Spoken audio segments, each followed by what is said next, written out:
Good afternoon, my Real News Midday TV family. Welcome back to the channel for another news update for Saturday, September 27, 2025. And in the news this afternoon, Squaddie admits to robbing Schoolboy of $10,000 a phone.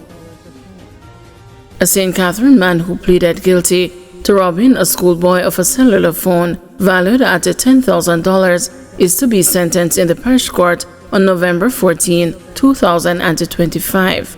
Charged with robbery is 18-year-old Kenroy Douglas, otherwise called the Squaddie, of Glen Goff District, St. Catherine. When the matter was mentioned in the St. Catherine Parish Court on September 23, Douglas entered a guilty plea. Senior Parish Court Judge Nelson Gale then ordered that Douglas be remanded. A social inquiry report and a fingerprint order were also requested to assist with sentencing.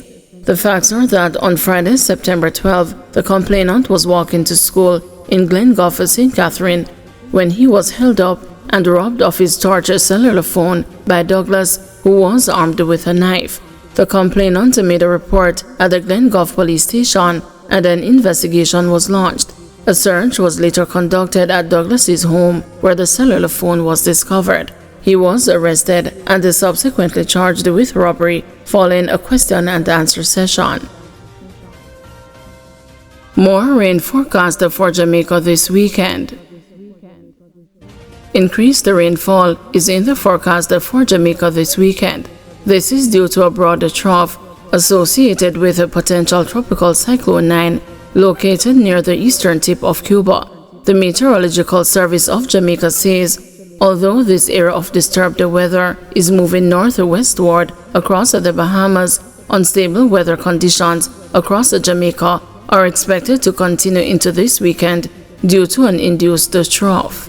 The forecast is for periods of showers and thunderstorms, which could be heavy at times across sections of most parishes, especially the eastern half of the island until Sunday.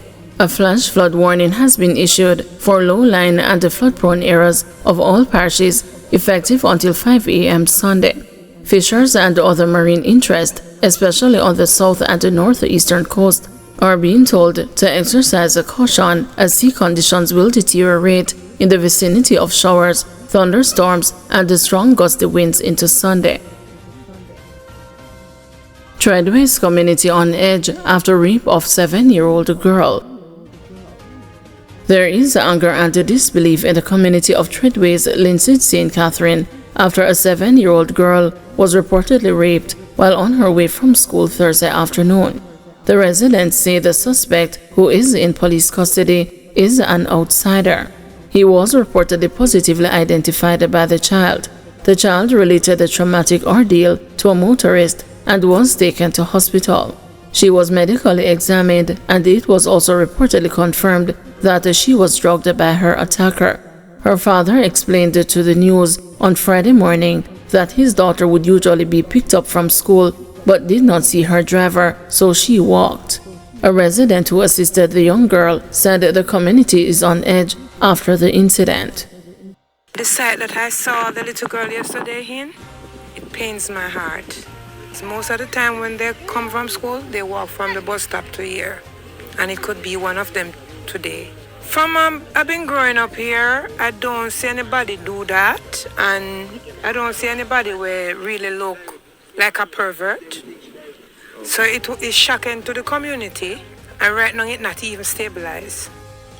When we were in the bushes, my baby mother got a call from a taxi man, said that they saw a man fitting the description with banana trash in his head at Palm.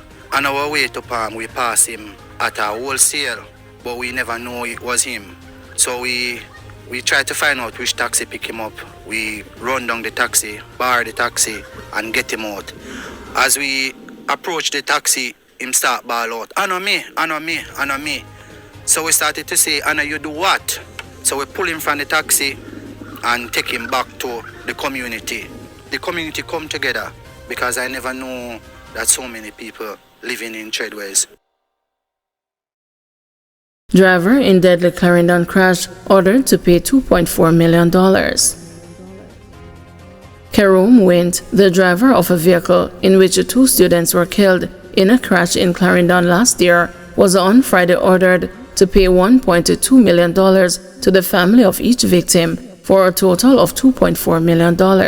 He will have to spend 2 years in prison if the fine is not paid. The 34-year-old pleaded guilty on May 13 to causing death by dangerous driving without a road license and having no insurance coverage in relation to the death of Lennon High students Jordan Lodge and Richard Tullo in a crash on the Bustamante Highway last December. In handing down the sentence, Justice Chester Stamp said that the court took into account Wint's guilty plea at the first possible opportunity. Justice Stamp said the court also took into consideration that both the families had, in a social inquiry report, indicated that they wished for some sort of financial compensation as they had incurred debt following the loss of their children. The news spoke with Shanley Pinnock, the mother of 12-year-old Richard Tullo, following the sentencing. Ms. Pinnock, who has consistently been attending the court hearings, expressed the relief that the matter has been concluded, but assured that she is still grieving. Knowing that he's not around and, I'm a little company, most of the time, like, I want someone to talk to me, can't talk to him, I have to just, when I look in a room, I'm not in a room no more, I not see him come from school.